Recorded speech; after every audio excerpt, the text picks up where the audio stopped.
Humanity Matters.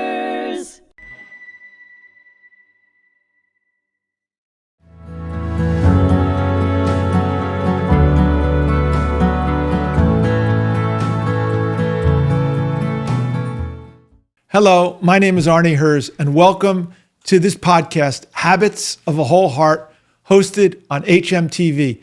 And I'm here with my friend, AJ Reisman. This is part 2 of a series with AJ. As I shared with you, AJ is an incredibly thoughtful person who is a blogger and also has written a children's book.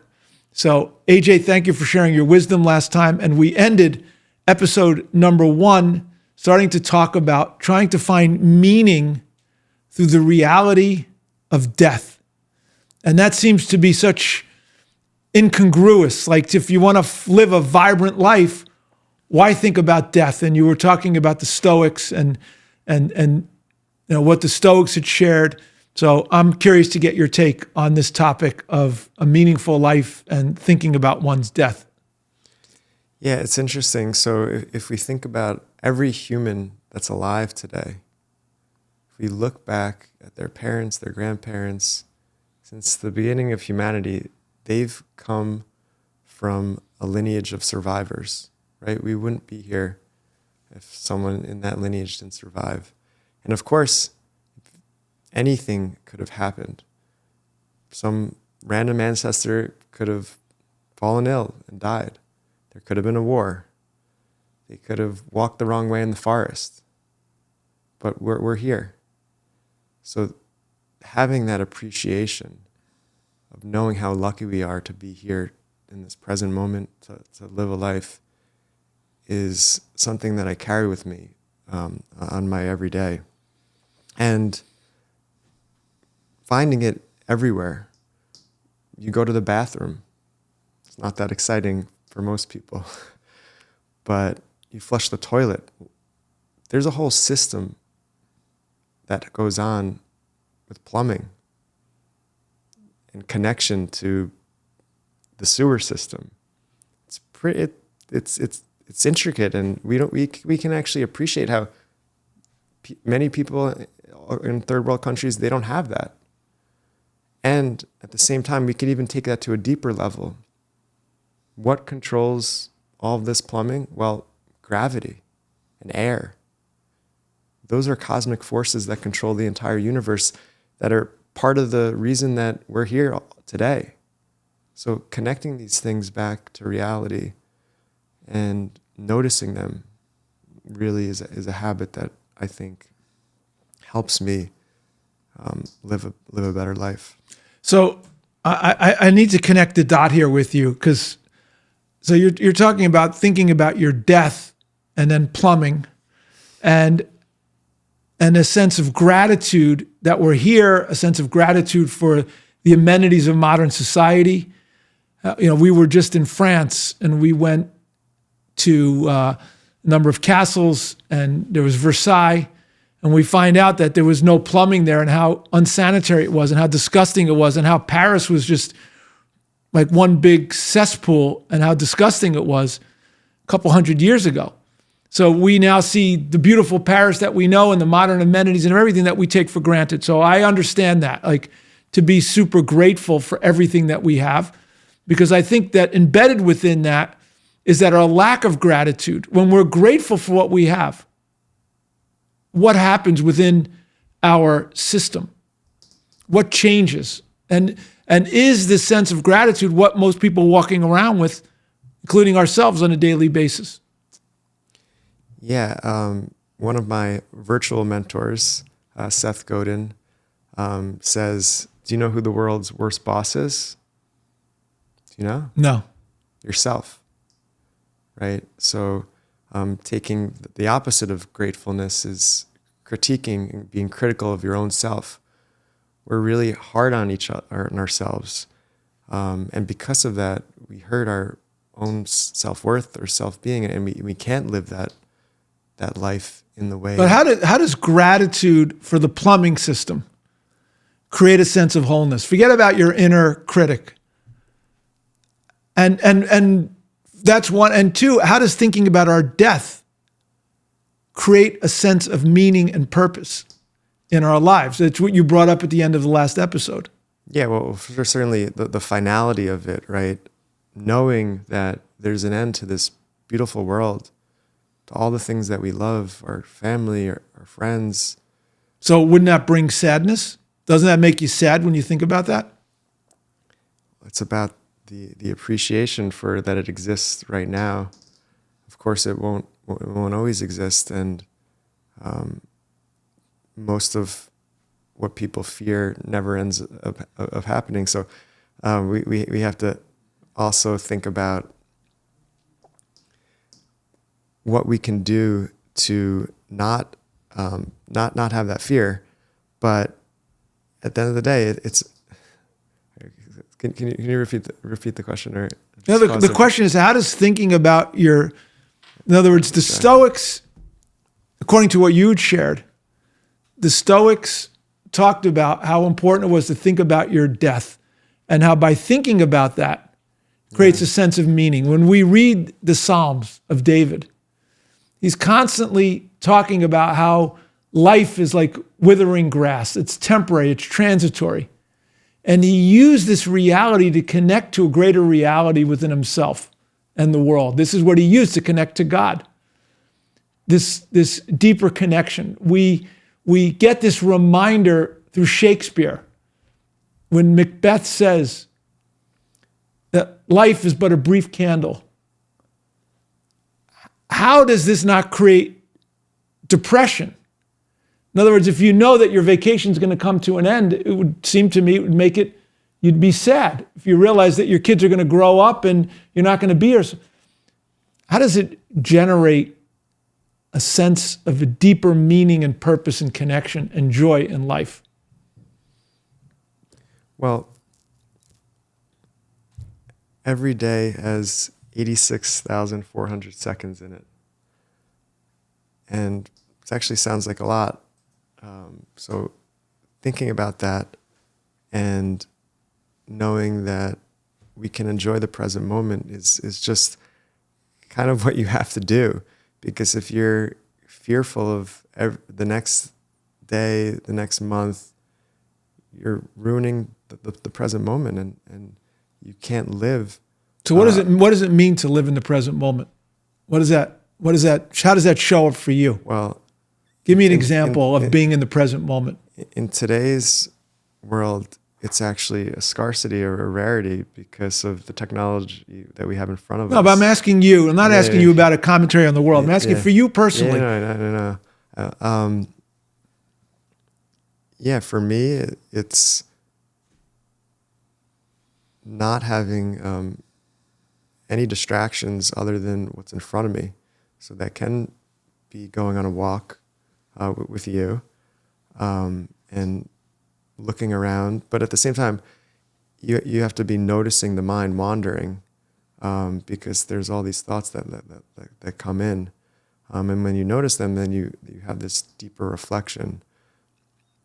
But for me, the last year and a half, not because I'm really religious, I tried to not check any of my messages on Saturday.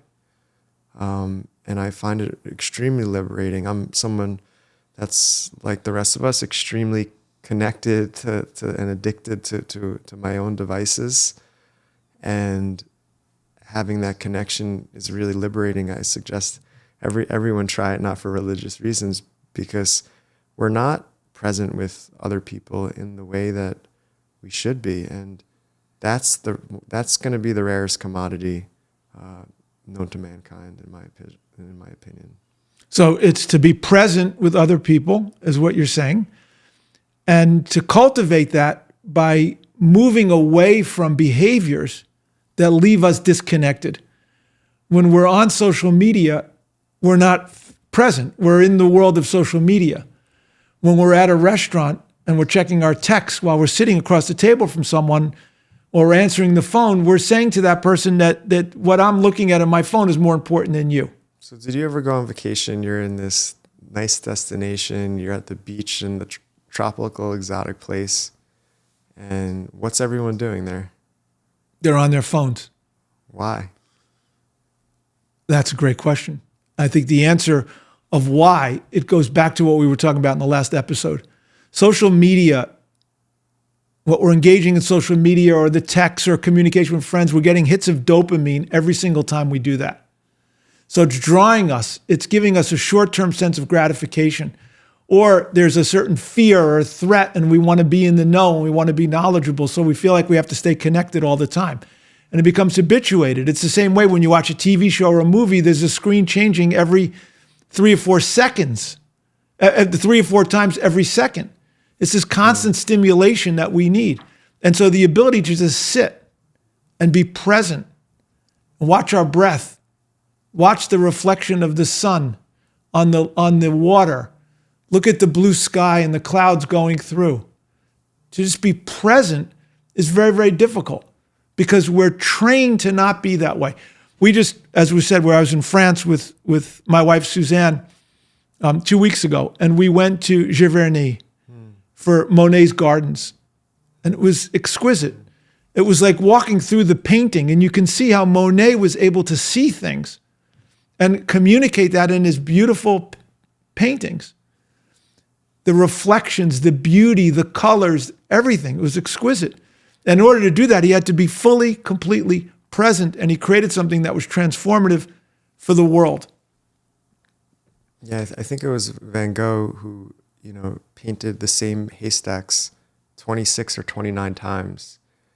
He was so obsessed with trying to capture the moment, live in the moment, and also obsessed with the beauty of all those moments, that he painted the same haystacks 29 times. And Rouen Cathedral, Monet painted 29 times as well. The same theme, different times of day, different times, different seasons, and all the different elements in the fine tuning. But when you're in nature, and I think that's what you were talking about the last episode, if you're not on your phone and you're present and you're just walking and you purposely set it up, what can I notice something different that I didn't notice yesterday? So I do this with my wife when we walk and we look at the tree and I point out a tree that she didn't even notice. And then she'll point something out that I didn't notice. And we're constantly in the process of trying to point out what it is that we're noticing. And that brings forth the beauty and augments the beauty. And it goes back to your podcast. I just want to tie up this one point with Stoicism, and then I want to pivot to another point.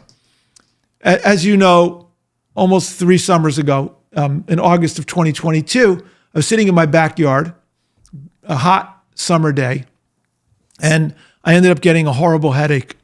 And the next thing I knew, I was being rushed to the hospital, and I had a very serious brain bleed.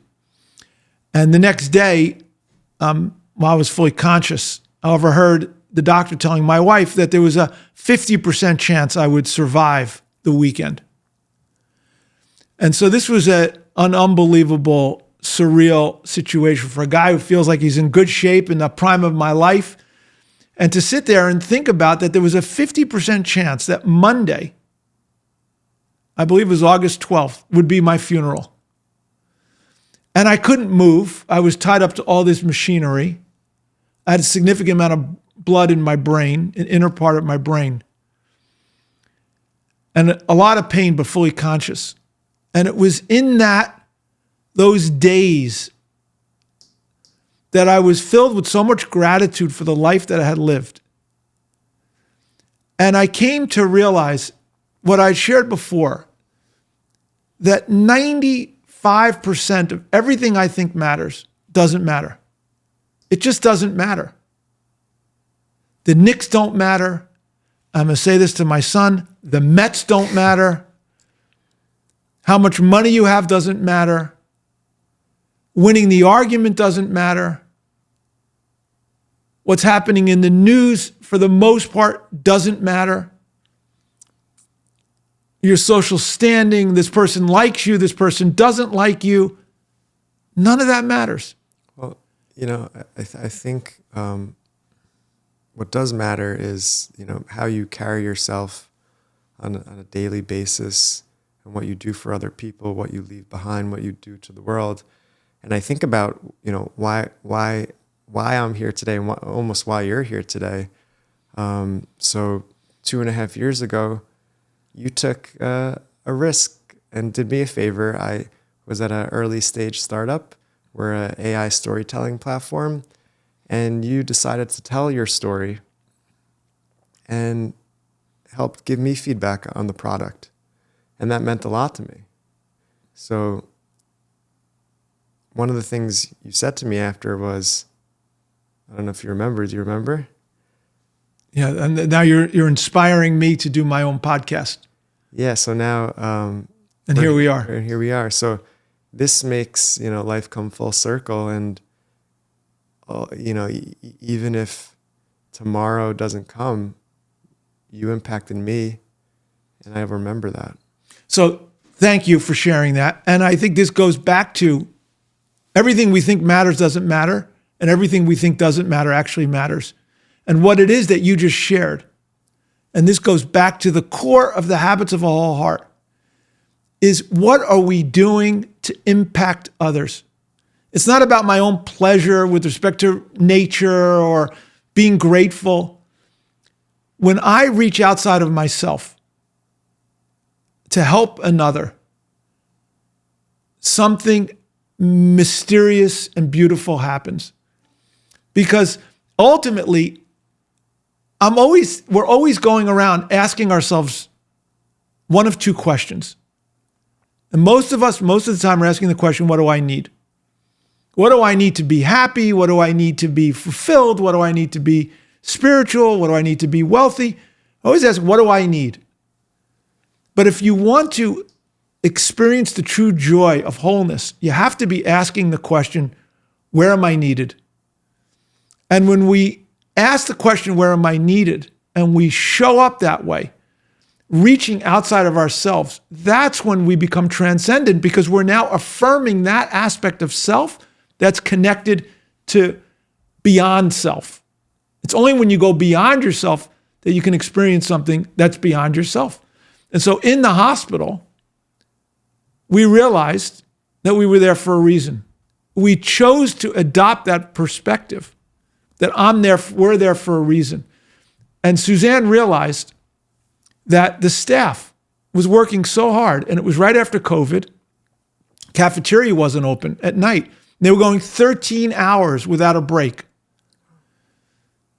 So she, unbeknownst to me, ordered breakfast, bagels and coffee into the ER, into the intensive care unit for the whole floor every day. Wow. And then people were thanking me, and I didn't know what they were thanking me for. And then I told her it's a terrible idea because they're never going to want me to leave. But it was such a beautiful thing. And then we started connecting with people and just listening to them and talking to people. And I had, nurses from the Caribbean and a doctor from Jordan and people from literally from all over the world. And we just listened and connected with kindness. There's something special about sharing food with others, right? Evolutionarily, it's been ingrained in our existence for a long time. And you're talking about coffee and bagels, reminds me of one of my favorite stories from my grandmother. She really cared about her hair a lot. And every Saturday for decades, she would go to the same hair salon, 9 o'clock, same hairdresser. Her hairdresser wasn't just a hairdresser. It was a confidant, a friend when she needed it, a psychologist. And one Saturday, she had to miss that appointment because she had to go to the doctor. And she went to the hair salon in the afternoon. Now, every Saturday, she would go in and she would have a bagel and coffee, a pumpernickel bagel. And she got there, and what did her hairdresser do? She saved a pumpernickel bagel for her and set it aside. And this smallest act of just saving an extra free bagel for my grandma, she remembered this for decades. And she appreciated this woman, and she saw the good in humanity because of this. Well, It's beautiful. Well, when we back into the intensive care unit, it was Friday and we needed to light the Shabbat candles. And it turns out that the rabbi who would bring it had COVID and he couldn't come. And approximately an hour before Shabbat, in walks the sister at St. Francis Hospital. And she brought 2 Shabbat candles because she knew we were Jewish and the rabbi couldn't do it. And that act was so moving and so meaningful. And it's, again, connecting to something outside. The key takeout here is ask the question. It's one of my habits of the whole heart. Where am I needed? And when we ask that question and we answer that question, life becomes very, very different. And as I was in the ICU for those 2 very uncertain weeks, where I was between here and not being here, I prayed to God and said that if this is it, I'm incredibly grateful for this life, but I would love to continue on. And I promise that if I am able to walk out of here every day for the rest of my life, I will bring light and kindness into this world and really focus. And by doing that, by asking that question, where am I needed? And the other question I have in my habits of a whole heart is that we're always also answering another question, particularly we're in a dispute with someone, is am I inciting or am I inspiring? And so by constantly figuring out how can I be inspiring in this situation? Where am I needed in this situation? We start moving outside of our limited self and connecting to something so much bigger. So AJ, I want to read something from your blog that I was really moved by. And I think it really epitomizes a lot of you and will help us bring to a different topic here. It's called Becoming a Camper. And your children are how old again? Turning 8 and 5. 8 and 5. So AJ's a young dad. Becoming a camper. Walking into camp orientation, both daughters insisted upon holding my hand. They refused to go anywhere without me. As time passed, and with some encouragement, they became more and more comfortable and eventually independent. They let go. Leaving the orientation, they walked on their own. This little afternoon was a microcosm for parenting. We show up holding their hands, then help them gain confidence and independence until they feel brave. Finally, we let them walk their own way. That's when a parent becomes a happy camper. Yeah, thanks for reading that. And going back to what you were just saying about if your life had ended, part of me, and tying this all into the habits, as I mentioned, one of my habits is observing the world. And one of the reasons why I do that is not just to share it with friends, but also for my daughters. They haven't really read any of my 1,500 blog posts yet, but one day, hopefully they will. And I see it as kind of my insurance policy. If something were to happen, that they still have this connection to their dad. That's beautiful. That's beautiful. I think, a lot of your blogging and also your business, Arbor, gives people an opportunity to tell their life story on video for their loved ones, for the time when they won't be here any longer. And one thing I found in doing these sharings and from listening to a number of the others is that when we tell our life story, we're able to look at it from a holistic perspective. Many people carry around certain pain about their lives and guilt. No one's life is perfect, but when we look at it from a certain angle, we're able to see, wow, I see all that I accomplished. I see the beauty of what my life was about. And that's very, very powerful to be able to reflect and help someone to reflect on their lives and to pull out what was the meaningful memories and what is essential. And then, of course, what will continue on. So it's very beautiful work you're doing. And I think one of the key takeouts that I get from you is to live life in a reflective way where you've slowing it down, you're being in nature, or you're writing for your blog. All these activities compel one to be focused, concentrate for prolonged periods of time, and that allows the beauty and the creativity to come out and the higher reflections to come out. So it's very, very beautiful. What would you say your key takeout is as we're coming to the end of this episode number 2? Well, thanks for saying that. And when I was coming onto this podcast, I was like, looking at Arnie, such a brilliant and thoughtful person. But what do I know? I'm half his age.